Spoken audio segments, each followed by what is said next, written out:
Hey everyone, and welcome back to the Firefighters Podcast, where we seek to develop, inspire, and motivate the world of the emergency services operator through a series of wide-ranging conversations. Now, before we go any further, just hit that rate, follow, or subscribe button on whatever platform you're listening to. It's a key performance indicator for us and helps us reach even more people. Now, here's what we've got for you today. Now, in September 2022, I was lucky enough to board a flight to Vietnam, where I'd be jumping in swamps, climbing up hills, and taking on one of the toughest challenges with an entire group of incredible, crazy, quirky, amazing, and inspiring individuals who I'm lucky enough to call my friends, as we all went over and took part in SAS Who Dares Wins. Now, with any kind of TV production, they are always constrained to fit the absolute best bits into a short window of time. So as you won't be surprised to hear, there is so much more to these individuals than meets the eye. So on this mini series of podcasts, you get to listen in as I catch up with this incredible group of people. We discuss the good, the bad, and the ugly as it comes to SAS Who Dares Wins, our favorite instructors, our biggest challenges, and also learn a little bit more about what drives them, what inspires them, and how this journey was for them. It's been so much fun reminiscing and catching up. So if you are sitting comfortably, let's buckle up for safety and get in there with today's episode. I'll see you on the other side. Oh, hello. Oh, hello. I was like, how do I work this? And then I was like, I'm gonna answer it, and I'm gonna be like, hello. Hey, Oh, how are you? aren't I so embarrassing? I'm like, I should know how to work all of this stuff. You're the young one out of the two of us. You're fucking on it. You know this shit. Come on, get your head out your ass. What you doing? I know, that's what I mean, and I'm not. Like one of my coaches that does like my mental stuff, he like tries to Zoom me. Like he makes me do these Zoom calls, and I'm like, I can't do it. Behind me. So do you have like a proper mindset coach? Do you have a sports psychologist? Yeah, for Wow. competition. So Shit, I yeah. and he makes me Zoom him because most of the time he's not really anywhere near me. And then I'm like, I don't know how to work it. I can't get on it. And he's like, turn your camera on. And I'm like, I can't. This episode of the podcast is brought to you by Gore-Tex Professional Fabrics. Now, we all know the working environment of a firefighter is filled with challenges. We face serious risks on the job, such as heat exhaustion, burns, physical and mental stress, and we frequently come into contact with high levels of toxic chemicals. Now, I have been wearing Gore-Tex for nearly 2 decades on the front line, working in hostile environments, tackling challenging incidents from firefighting to water incidents and in urban search and rescue environments. Gore-Tex have a well-earned reputation for protecting professionals in the fire and emergency services through their family of highly innovative, waterproof, breathable moisture barriers that exceeds global performance standards and are trusted worldwide. Gore-Tex, going further together. When did you, how old are you now? Sorry. 22. 22, sports psychologist. When did you first start thinking about working with a sports psychologist, or was it something that was kind of like imposed on you? Because I started working with them a little bit when I was doing some GB stuff, but when I was really young, and I think I was too young to really benefit from it. But there's Mm. been some amazing books like Professor Steve Peters is a very obvious one, Damien Hughes, people like that. When did you first start learning about it or using one? Probably only like nearly 2 years I've been working with him now. And it was actually because like most people I coach kids, so Mhm. like in Brazilian Jiu-Jitsu, so some of the kids basically struggle with obviously like crying, being super nervous, which is obviously like so normal because they're just so young. But basically I had a friend that like does the coaching psychology stuff, and he I had a really talented girl, and she's still very talented, and he helped me with her to be able to like get over being so nervous at competition, because she was so good in the gym, but just when she got to competition she would just like outbreak cry because of her nerves. And he helped her. However, mine was like the opposite. Like I don't get very nervous for anything. Um, so I would Ever? Have you basically have you get to ever competition. been sort of nervous or anxious, or because you've been fighting since you were a baby? Not like fighting like because you're a bitch. I mean Yeah. like you've been grappling and getting in amongst it since you were very young. When did you first start doing it? Yeah. Yeah, so I was like 16. So I wasn't like I was young, but I was like still like pretty like Why did I I feel like think you you were doing kind of it when have you your were wit. little? Do you got siblings? No, but I did like other sports. I guess I've always been active, but Okay. and then I would get to competitions and just start yawning, like Wow. just not just not like I could still and I'd find it really hard to like ramp myself up, Yeah, to like and I really get actually felt G'd like up for it. yeah, and when I did get a bit nervous, I'd perform better, so it'd like frustrate me that I wasn't getting nervous. Well, there is Um, also that, what's it called? And I'm sure they speak to you about it, that stimulation curve where you need optimum stimulation. And I forget, it's like an inverted U theory, isn't it? Where if you're yeah, understimulated, you're not at your optimum, but equally you can burn through energy if you've got that anxious excitement and you make mistakes and you rush moves and stuff like that. There's that sweet spot, isn't it? I forget what it's called. It's going to annoy me now. yeah, you almost need like a middle, but I was probably just thinking about what time I could go to bed that night. Um, and he and he just helped me. He helps, still helps me, just basically get more excited before I go on. Wake my wake my endorphins up. How do you do that then? What was some of the methods or some of the, strategies that they said that this is what we need to be looking for? So I have like quite a lot of like really discreet hand and like head routines that I'll do. So I'll do like a lot of like moving my like clicking my hands in a certain way or tapping my fingers, and then like I'll do a lot of head tapping. So like even on what we're about to start chatting about on SAS, would have randomly like maybe when there was like water tasks that I was obviously really shit at, um, I would kind of like try and channel myself by doing my routine with my head to try and wake my endorphins up to know that like I'm about to do something that's not going to be very comfortable for me.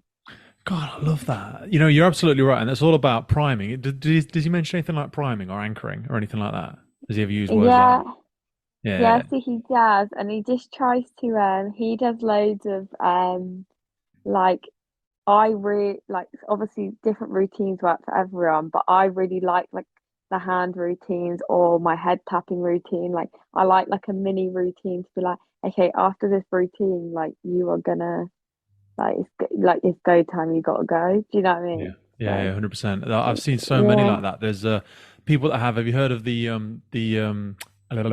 hairband or elastic bands ones where they have them on their wrists?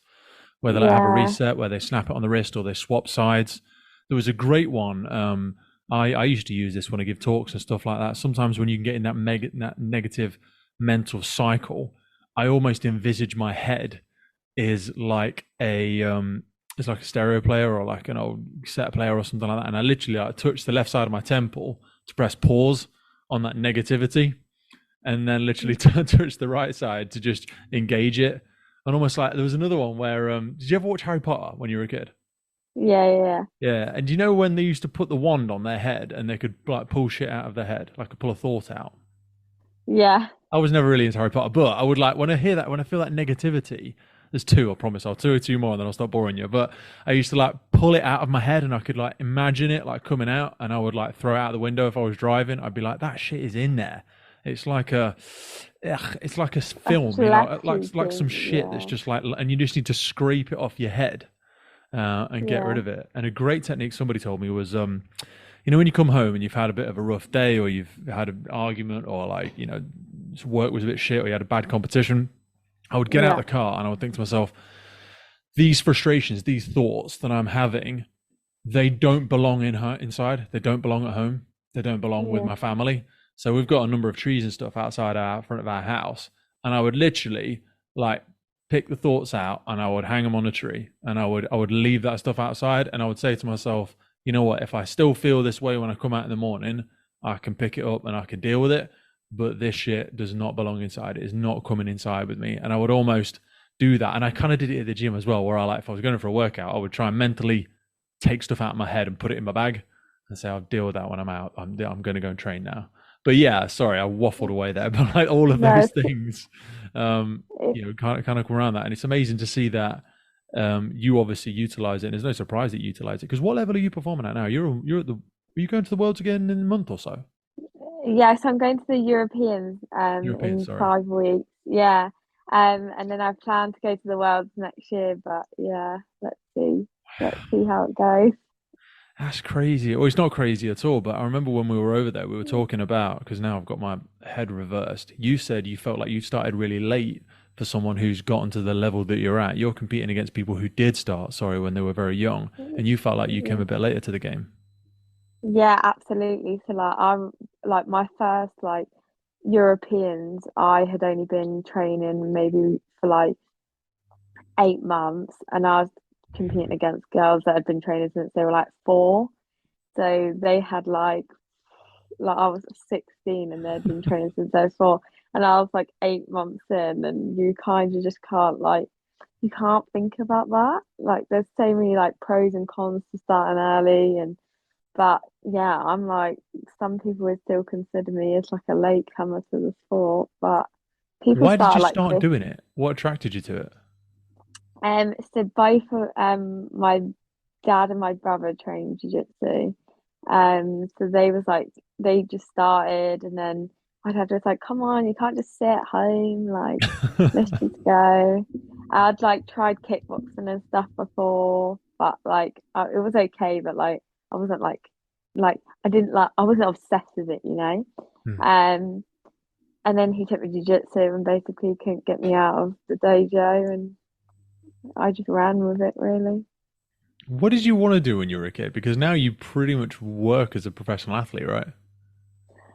So I do still work full time, but um, like I work from home, so it's really good. And because like in jiu-jitsu, there isn't like a whole lot of money involved. Um, because it's such like it's not new, but it is new like compared to like judo or football or like Yeah. money doesn't get pumped into the sport.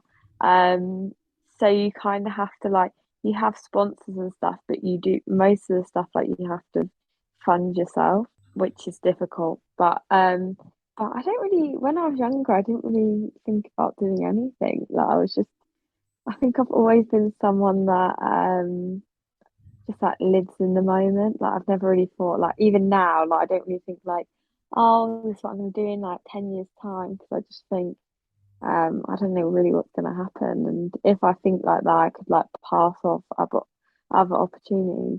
How do you see the sport moving forwards then? Because there is, I know you're saying like there's not loads and loads of money in it, but there are people that are doing, I mean, people like Gordon Ryan and people come to mind for me. What's the other guy? Leandro Silva, that guy. They're kind of the top level in the game and they are able to make a living from it. But I think things like MMA and UFC and stuff like that seems to be where a lot of the focus has gone. But jiu-jitsu is such a strategic chess game more so than the fast paced striking of things like MMA. Yeah, so I do think it will like massively evolve, and maybe like if they took it to the Olympics, like could maybe give it more exposure. But currently, like there's just so many organizations that do multiple rule sets that it's quite hard to like narrow down which would go into the Olympics, which would work for the Olympics. Like Olympics, I guess does good and bad things for every sport, but I just think it would give that like support to the athletes, because currently there's just zero. Like Yeah. the You can't get like funding in the same way that a Olympic athlete would. You can't access the yeah, same grants and stuff like that because it's not considered in the same realm at the minute. Even though it's with the greatest respect, a significantly more physical discipline than some stuff like, well, it'd be hard to point them out, but fucking curling and shit like that. I'm like, fucking really? yeah, yeah. Literally, it's such a hard sport, and they just make it like it's almost made harder because there's no support for it. So like it's a sport where you potentially have to train like 3 hours of solid jiu-jitsu a day, but you also need to have a full-time job, still do strength, still have good cardiovascular. Like like you're just like I feel like it's the purest sport that was a sport before it was a sport. And what I mean by that is if you put two kids together, they will fucking wrestle. They are gonna do yeah, jujitsu without knowing they're doing it. They'll be cranking on each other's arms and legs and crawling around each other and rolling around. It's primitive. It's primal. It's so much fun. You know what I mean? I did it for probably 7 months last year before I had some massive dude crank on my neck, just because when you come time to get that big person in the gym, and I never go into anything with an ego. But I found this guy, and we were going to do some rolling together. I'm pretty sure he just wanted to show that he was better than me. And I'm crap. I'm really crap. And I said that to him. But as soon as I tapped, and he just kept cranking on my neck, and it's not been the same since. That was something I wanted to ask you about, because you said about the pros and cons of starting early, longevity and injuries and stuff like that in your sport. I mean, obviously we hear people like the Joe Rogans of the world. He speaks to many of the greatest athletes that operate in your sort of sphere, but there doesn't seem to be a tremendous amount of longevity because of the intensity and how much pressure it puts on the joints. Does that never? You don't seem the type to get phased. I know we've alluded to it a couple of times already, but you're not the type to kind of like get worried, which must actually be great for your body because you don't live in a state of anxiety. But I think basically, it's hard because like any freak accident could happen, but I think the way like you approach jujitsu can help you from stop being injured. So like not having an ego, so just tapping when it's time to tap. Um, Also like being selective with your training partners. So like as a white belt, I personally didn't feel like I didn't feel like I had the right to turn down roles, which Mhm. was really incorrect of me.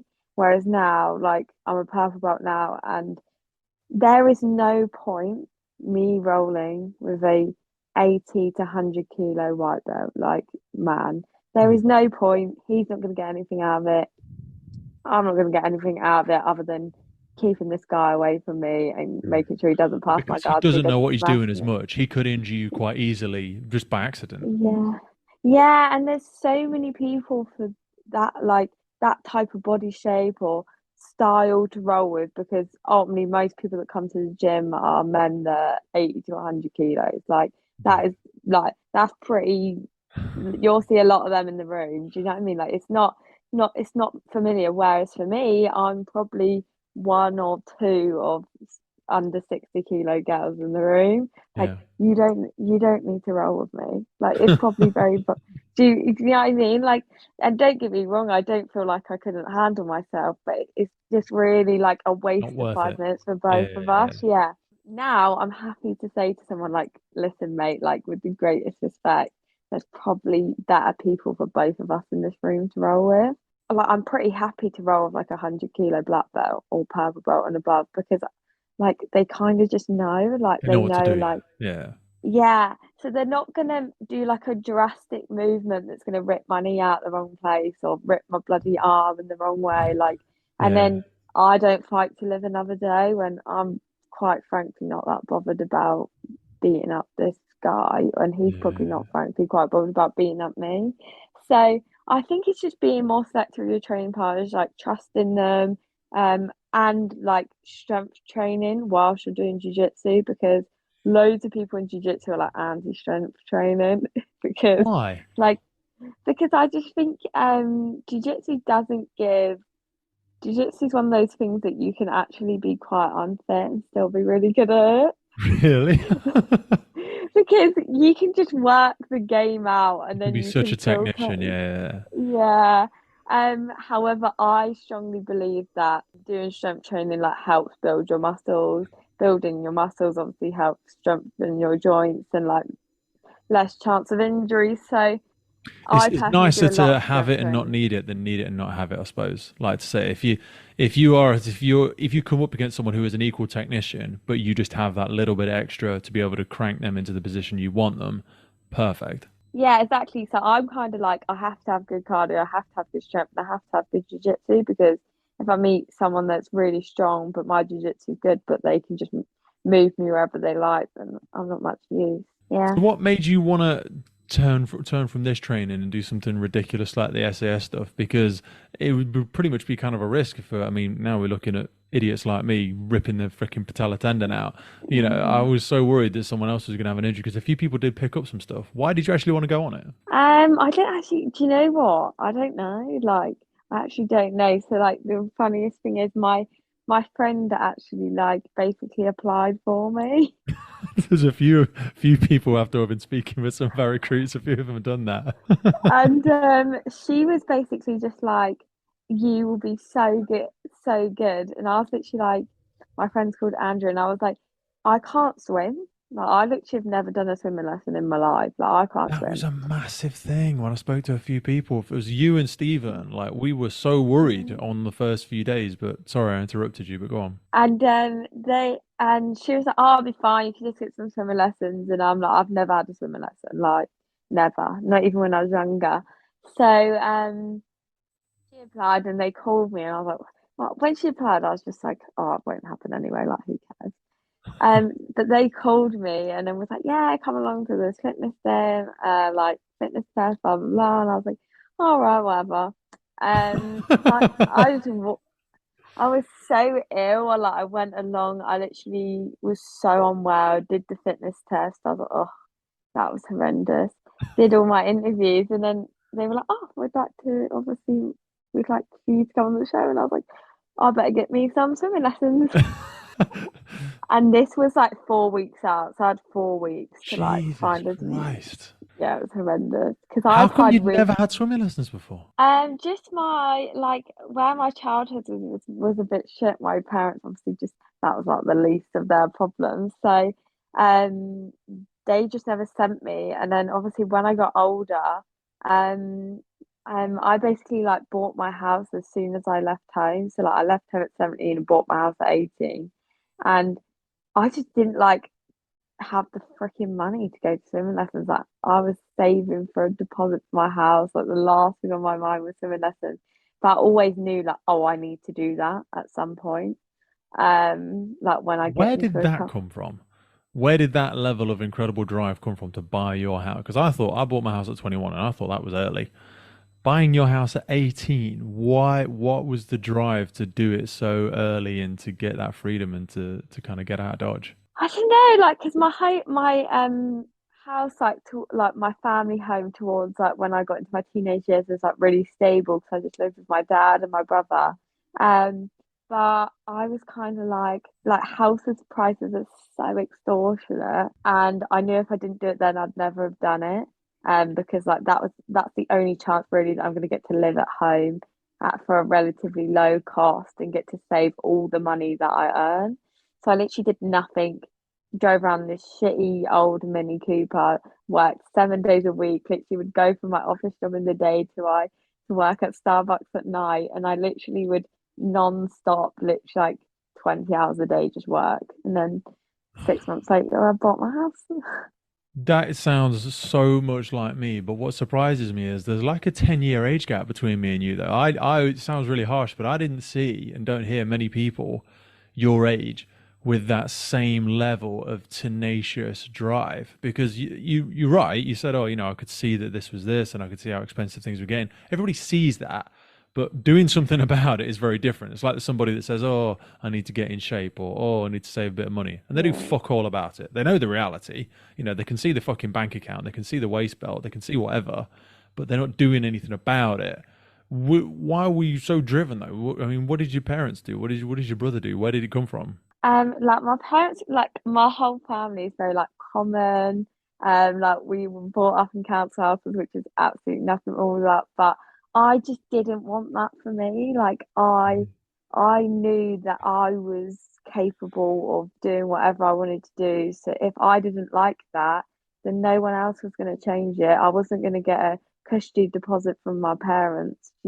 Like I Yeah, no, knew that wasn't 100%. ever going to happen. I knew I wasn't ever going to embark in some nice inheritance in 5 years' time. I knew that if I didn't do it then, I'd be in the same situation as them, and the loop continued. Like I just didn't want that for me, and I had obviously the opportunity to like see the negative sides of that happening, and was like, I'm not going to do that, and that was in my head, and That's that's why so I made strong though, sure. because I remember reading a story about a lad, sorry, about the twin boys, and their dad was an alcoholic, and it's one of those examples where so many people have the same set of circumstances, but it's the way they choose to look at it. Because I know, so many people that grew up in supported housing or government housing and stuff like that, and one of the sons in that story would be like, he grew up to be an alcoholic, and his excuse was, "Well, my dad was an alcoholic. What do you expect?"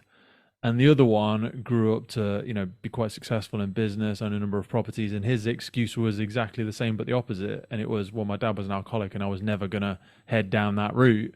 You'd obviously, I'm not saying your dad was an alcoholic, but you'd obviously come from a background where you were like, I don't fucking want this, and it is within my power to do it. Whereas you'd have been well within your rights, and I'm sure you probably knew people from around where you grew up who were always like, Mm. well, look, my mum and dad always grew up here, their grandma and granddad always grew up here, their mum and dad grew up here. I'm gonna fucking end up here. This is where I'm going to end up. That's obviously going to happen. You chose to be the one that changed that set of circumstances for yourself. It's fucking huge. I'm sure in your natural laissez-faire approach to life, you're kind of like, oh no, I just kind of did it. There's a beautiful simplicity in the way you applied yourself to something like that, though. Yeah, it is crazy because like obviously I did have like in school like lots of people just like did whatever their parents did, and like I had like some really good friends that went through some hard stuff as well, and like it was just difficult for like maybe a lot of us. But I think, yeah, like you said, like however you decide to take that, and I didn't really take it very negatively. Like my parents were both alcoholics and drug abusers, but they like come out the other side. But I just decided to, like, that wasn't going to be me, and I wasn't going to have no excuse, like, no, I had no one to blame. This is my life. Like, I was still young, like I had a fresh plate, like, and I was like, I'm God, I gonna love that. be I'm gonna be fine. Yeah. And I met my partner quite young, which was really lucky because obviously it's really hard to buy a house alone. In this day and age, like where house prices are like more than your life. Fucking stupid, Um, yeah. so luckily I met my partner really early, and we both just like had our heads screwed on, which was great. And I just started to, well, as soon as I left school, like I went to a pretty bad school in my area. As soon as I left school, in the nicest way, I just didn't fucking talk to anyone, and I surrounded myself with like the most like the most motivated people. I always made sure I was the poorest on the table, and I always like made sure like Fucking love everyone that. around me had like better stuff. And then I was like, I am only going to be motivated if I see them, and I'm like, Yeah, I want all of that. Like I was yeah. jealous, but not bad jealous. I was No, good no, no, no. jealous. Like, Inspired. Yeah, yeah, no, yeah, yeah. yeah. Like I always say to people like, oh, like I'm jealous of those people, but not bad. Like, I don't, No, not no, no. jealous in Not the way like I I don't want want them them to. to have it. There's a great thing. It's like, do you want to be better by tearing other people down or by learning how they've done it and celebrating them? That's why I love the kind of little group that we've got going on with some of the people that were on the SAS team, because it's all about standing front row and cheering each other on and being like, that's fucking amazing. It's not like, oh, check him out or check her out or fucking hell, ego this or ego. There's none of that. It's that incredible, like you said, value of association, putting yourself around people that inspired you, that make you feel bad and like, oh God, I'm shit because everyone else is doing so well. You can always be a student if you want to be, and being around those people and going, wow, that's incredible. Swallowing your humility and saying, how did you do that? What, I don't want to be like you, but I want my own version of kind of what you've achieved, maybe. So, what was some of your strategies and how did you go about it? But the ability for you to separate yourself from other people, for most people, is the fucking hardest thing, because a lot of people will be like, were you fucking better than me, Rosie? Are you? Who are you? Just what? So you're saying my life is shit and you want to go and do all this stuff. How did you discipline yourself not to pander to that, not to be like, oh no, yeah, absolutely, of course we'll stay in touch, and because you have to put so much of your focus on your own ambitions. Yeah, I feel like it is difficult, and probably like if you spoke to maybe 20 people that used to be in my year at school, they'd probably be like, yeah, she just stuck up, like she just left everyone, like, but they don't have to understand that because like Yeah. I don't owe anything to them, they don't owe anything to me, and anyone decides to do, like, if you want to like leave school and follow your parents' footsteps, like if you're happy with that, then great, like I'm not judging. However, I didn't want that, and I knew those people didn't weren't going to take me there. So I had to be selfish and be like, "You're not going to help me get there. This is difficult anyway, and I need to surround myself with really good people." Like I still have one friend from school, so like one friend, um, and I'm like 22, so I didn't even leave school that long ago.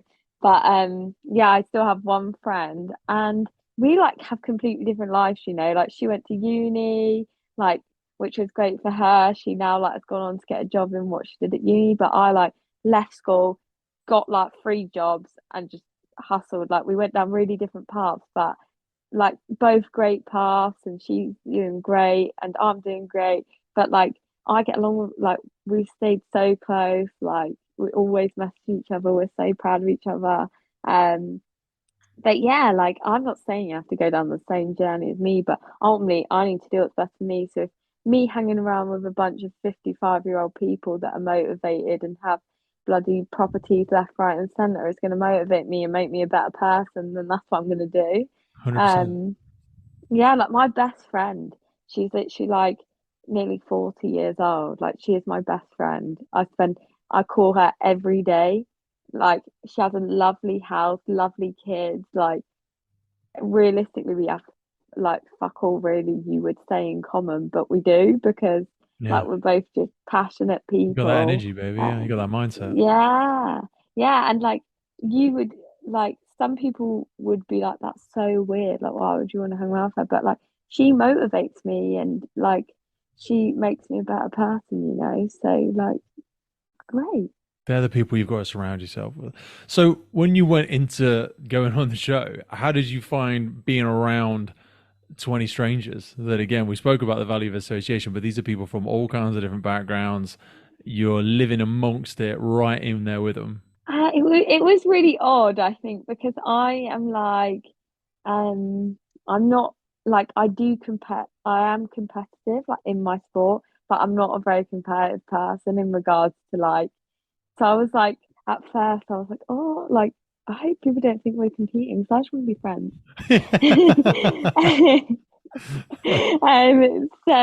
But yeah, I loved it. Like I am like I always go to different gyms in jiu-jitsu, so I'm always like, hi, like being Yeah. really friendly. And like even like in the show, like I remember saying to Billy was like, how do you find it being in there? And I was literally like I love it. Like I love learning from all these people. Like they like and loads of you guys had so much more like life experience than me, I felt.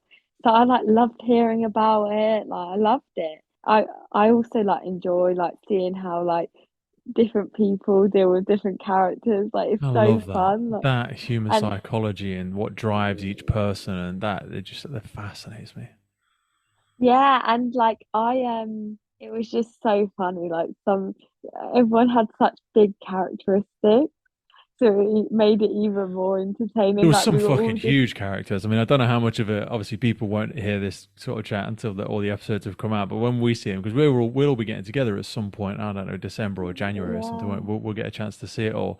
But it will be interesting to see how much of all the dorm stuff makes it onto the show. Like Grant with his epic dancing, and then God, just Levi or me and Danica stretching, or just everyone just kind of. There was some big characters in the room, and it was interesting to see how those sort of peaks and trough came as we went through the different events. Yeah, and it was so weird because like I feel like people just got more open and more open. Like Yeah. even like Josh was such a closed book, but like towards the end, like he was like in there, like shaking his head when we were singing. Like I was making him like hug me. All this. I was like, "Come on, give me a hug, Josh." Like Josh is a I great thought, guy. yeah, like towards the end, everyone was just like they like we were so fucked. You had to help each other. So like everyone, all the people that like was first trying to be a closed book, like everyone was just like, right, these people are here to help me, and we Yeah. just How did you find it from day one then? So when you kind of saw everybody, because what people don't know is like we obviously went through quarantine for a bit before we went on the show, and then as we went down to, I suppose it was the river on the first day, wasn't it? We got balaclava and taken down to a river, and then we were punted along on these tiny little boats with these little little ladies going through. But it was stunning. Oh my god, it was just so unbelievably beautiful in there. How was your head when that finally started and we kind of rounded that corner and we saw the DS? it was like it was so crazy to like, is this real? Like, is this Yeah, real? But I was just trying to like through the whole thing, I was like, be present, like just live in the moment. And like if I stopped doing that, so if I was like, what's gonna be next? I used to count to five and then I'd be present again. Like I'd be like, right, you have 5 seconds to worry about whatever you're worrying about in your little head, and then you're gonna channel back in and be present again. And that's literally the entire time. Like when we'd even sit in the dorm and be sad that we're not at home, I'd be like, right, count to five, and then you're going again. Like you'll Mm. be present again in this dorm. So like every time I like got ahead of myself, I was like, That's a Rosie, great channel back in. reset because I know like Amelia and a few others really struggled with that aspect of control and what's coming next and that nervous anxiety and that constant almost adrenaline dump of worrying what's happening, what's happening, what's happening, what's happening, what's coming next. Some people really struggle with that. Do you know what I think? Like the only thing that maybe made my head go a little bit is like everyone was so athletic. Like I was probably the least athletic person there. Do Like you let's think? be honest. No. And yeah, I honestly do think. I think And Steven like that, struggled a bit. Steven really struggled. I know he's a wrestler and stuff, but he yeah, was he was probably one of the bigger boys in there, bless him. But go on. yeah. But so that's kind of how I felt, and everyone will have like a different feel. But I was like, oh, like everyone's so athletic, like I've never run a marathon. I've never I've I've done jujitsu. Do you know what I mean? Um, So not like, oh, how I was just like, how am I going to keep up with these lot? That was kind of like how I was like, and then it was just so strange because I saw some like fucking fit people lose their head, and it was so sad to see because I was like, their potential is just massive Yeah. if they just could like if I don't know, like if they just talk to people to like help sort that, I don't know. But I was just like when I was looking around, I was like, I don't know, I'm gonna keep up with these fuckers. Um How did you find the first one? So because when we got there and we jumped off and swam up, that was kind of the first beasting, wasn't it? Because I think everyone expected to get changed and like get into military yeah. kit straight away, but we did like a whole thing up and down stairs and running around and burpees and press ups and all sorts of shit. How did you find that first injection of it? So that one I don't think was that bad. Like I actually like the beasting, like even do you remember the beasting in the parade square with the sand, like all the sand and stuff? Yeah, there was one a couple of days in, wasn't there, where we lost like three or four people. Yeah, so that those ones I didn't find that bad. The Yeah. ones that I found bad were like when we had to run for a long time. Like I'm no runner, me. So like when we had to run with those bloody Bergens, like that would literally destroy me That because weight like for you must have been because it's proportional, really, isn't it? Because everyone had the same weight, but you're like half the size of me. I literally think my back was broken like two days after carrying that fucker. Yeah, but honestly, like I didn't really mind doing loads of burpees or stuff like that, but like actual running for me is like not the one. That was something So I was worried about. What was your favorite challenge? Because obviously, you stayed in for so much longer than I did after I'd bounced my knee out. Because I was there for some of the cool high rope stuff, and we had lots of big swims, and we did the shooting, and with the waterfall. The waterfall was amazing. the waterfall was crazy, wasn't it? I don't know. It's so hard to pick one. So like I basically so I was obviously there on the final day, Mm. but I liked walking across the metal poles on the like crane. Oh yeah, one way up high. Yeah, Yeah, I like that one. you were good at that. I was shit at that. Hard. Yeah, I feel like that was so hard. Because of literally every other day we had a swimming challenge and everything that was fun, you had to freaking swim to it, and I hate swimming, so that like ruined it for most of them. But I like the waterfall one, although felt like I was drowning for most of the time. So I was like, It was when I think when you were like a third of the way down, you kind of went under an underhang, didn't it? And it literally was just like a fucking fire hose in the face while she tried to. Because I got my hand trapped underneath. I think most people got something trapped when you as you drop underneath. Someone got fucking lost over the right hand side in the fucking bushes. Who the fuck was that? Who was that? was that Scott? I think it was Scott. He was fucking going somewhere else. I don't know where the hell he was going. I don't really know. I felt like I just did it really slow, and he was like, "What are you doing?" And I was like, "Trying to breathe." Well, who was your favorite DS? Because we had a new DS this year, didn't we? We had Chris as well. I feel like it was really hard. Like, I liked all their personalities. However, I feel like actually, like, do you know if you had to be friends with one of them and who you would get on most with in regards to your characteristics? I actually think it would probably be Billy. Like, I just feel like his thought process similar because his thought processes are mad.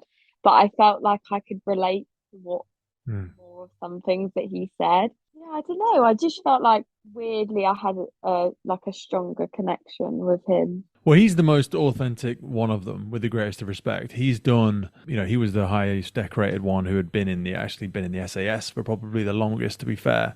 And also, have you read any of his books? Yeah, and I've watched quite a few of like when he's been on podcasts and stuff. Like He's an absolutely always incredible watched guy. his He's stuff. really, really highly Yeah, decorated individual as well. I love, and I think a lot of it came from obviously some of the leadership positions that he got into. He has a really clinical, tactical mindset where he can, just ascertain the risk, ascertain the benefit, the reward, the effort required, and detach that emotional part of life and really just hone in on what needs to be done, what the aspects of it are. I think Foxy, by comparison, has probably a higher level of things like emotional intelligence. Foxy's been through his own challenges with things like PTSD and stuff like that, and I think he has a really unique ability to build rapport with people. Whereas I think Billy is much stronger in that leadership role. I was really, really happy to see him as the lead DS because it just made sense. yeah. I feel like he's the most authentic that's ever been on the show, and I was so glad to see him in that role. And just like in the mirror rooms and stuff, I just felt like I had mirror room with all of them. So like I had my first one was with Chris and Rudy, and then my second one was with Foxy and Billy. And I just felt like in the mirror rooms, me and Billy kind of just I don't know, like do you know when you're saying something and someone could almost finish a sentence? Yeah. That's like how I felt with him. Yeah, he's scary though. What did you find was the hardest bits as you were coming to the final few days of it? What was that moment for you where it was enough? Because a few people at those points, a few people did get medically withdrawn, and a few people just felt like it was their time. So mine was just my feet. My feet were fucked. So before the interrogation, we had to like trek for like miles, and we I hadn't aired my feet in like over 24 hours. But at Really? this point, I already had jungle rot, and trench foot. So my feet were like bad, like they were awful. And then made us in the interrogation take all like our clothes off, then our underwear, and take our socks off, and then sock, put our foot back in the boot without the sock. Oh, really? So that was like bad. That was like my foot at that point felt like this is Yeah. fat. Like, do you know all those bloody sounds? Like Yeah, yeah, the in the screaming and stuff. interrogation. Yeah. I couldn't even think about them because I was too bothered about my feet. My feet were fucking dying. Really? I've never felt pain like it. I've never cried because I've been in so much pain, like never. Wow. And there was just like tears in my eyes constantly because they were just like they were on fire. And Yeah. then my toes started going numb. Oh, And shit. we were stood, obviously, like we were stood in these stress positions. And I Yeah. think at one point I was like stood up straight with my hands over my head for like a total 3 hours. Yeah. And then they would like randomly sit me down. So we were like, I was like up and down for 6 hours. And then they would like keep walking you to obviously the interrogators on my feet at this point. I could barely walk. And he was like, hurry up. And I was like, trying. And then I was like, I can't fucking stand anymore. Like I literally can't stand. So I was like, I need to get out of here. Like my feet are gonna fall off. Like my toes, like, I couldn't feel them. Like when they were Really? making me stand, I could feel myself like wobbling because my like I couldn't feel my toes anymore. Like my Wow. balance wasn't there. And then I went to the Empire and he was like, Rosie, like, well, he was like, number eight, are you sure that you fucking want to do this? Like you've got this far, like you're doing good. Yeah. Go back. So I was like, okay, right, I'm gonna go back. And like I was like, can I just do my shoes tighter, like to try and Yeah. like Yeah. suck the pain from them. So he let me do my shoes tight. I went back in there, and then the doctor could clearly see that my feet were fat.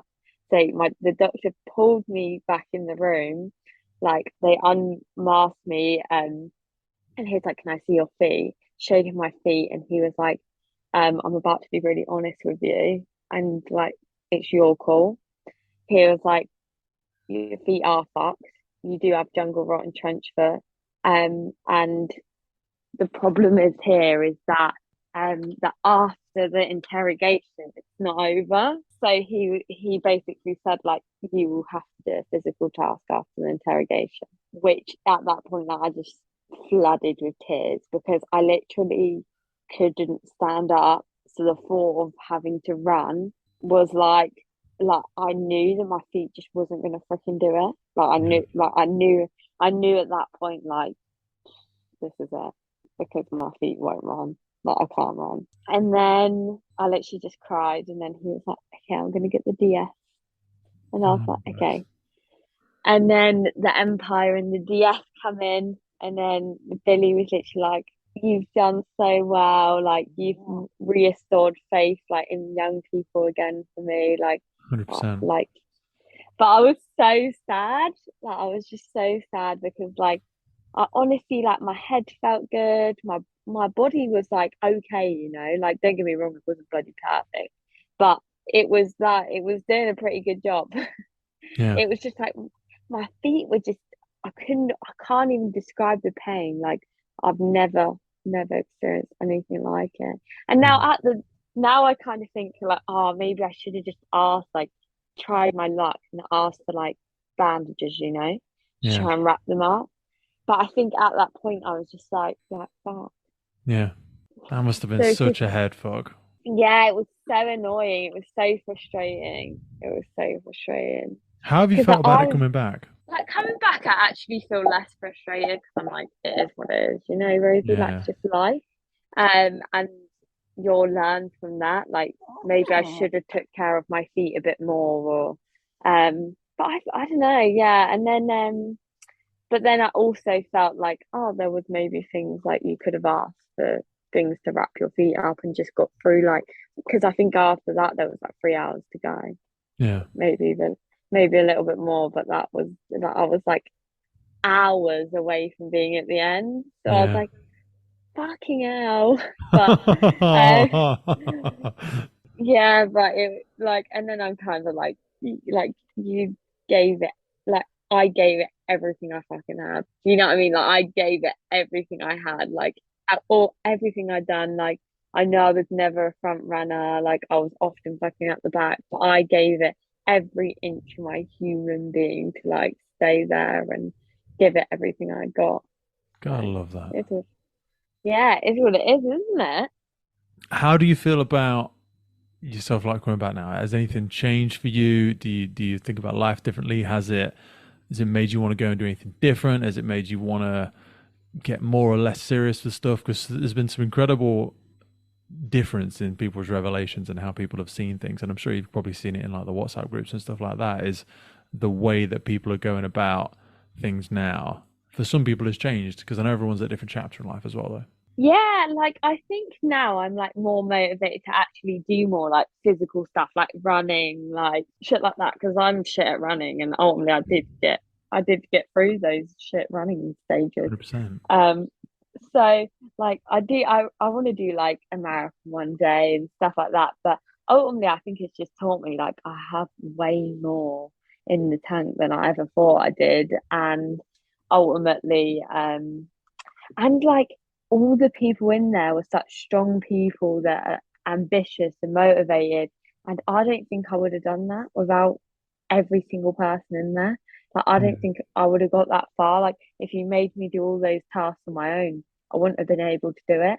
So like it then showed me again, like, okay, now you need to go home and make sure you're surrounded with people like that because you got that far with all those people that you didn't even know 10 days ago. Yeah. So like you, yeah, like that's what made me think the most. I think people like that, they're like a performance enhancer. Do you know what I mean? You can put yourself Yeah. around people like that, and that rising tide kind of raises all the ships, that energy, that tenacity, that motivation. It's infectious. It really is. They always say, attitudes are contagious. Would you want somebody catching yours? And for me, absolutely. But I always try and put myself around people that are of a greater, more resilient mindset. And it's exactly what I said to Billy. That was the big thing I wanted to come in there for when they came into the medical room and said, look, you're fucked, you can't walk. You've got to go, basically. For me, it was around trying to put myself around people, because that's been the greatest thing for me in the emergency services, being around people who have just done some fucking incredible stuff, just some stuff that they've had to dig so far into their own resourcefulness and resolve that it brings out something really, really unique within them. And I think it's so incredible to see someone like yourself doing that now at such a young age. You've got so much time on your side. It's such, and I always tell people I feel like I'm a baby. You know what I mean? I'm 33 and I still feel young. So I've still got like 30, 40 years to fuck about and have fun and have adventures and try and fail and succeed in life and business and career and fitness. And you've got that mindset so young, which is just so goddamn exciting. Yeah, it's so good. But then it's so mad as well. Because I'm also like, I get scared that I'm like, am I like going to get to 30 and have a midlife crisis because like, have I done too much? Like, but then I'm just like, oh, I'll be fine. Like every week you find new shit to do, don't you? Always. Yeah. And it hasn't got to be bigger or smaller or further or heavier or more expensive or anything like that. It's just about chapters of life. That's what it's all about. The big challenge for me is reinventing yourself. That evolution of people's character is a really exciting thing. So you've got so many more chapters to write, and I'm super excited being front row, cheering you on as you go. I feel like the people that we've developed friendships in this are the sort of people that, I could go 3 months, 6 months, 2 years without seeing them. And I'd love to just meet you guys up for a weekend in frickin' Scotland and just have a massive catch up and share and support each other and celebrate each other, what we've been doing. Yeah, it's so good as well because I feel like, like everyone's personal hobbies have made me like try new things. Like Denish's yoga throughout SAS, like literally motivated me. So I go to yoga classes twice a week since I've been back.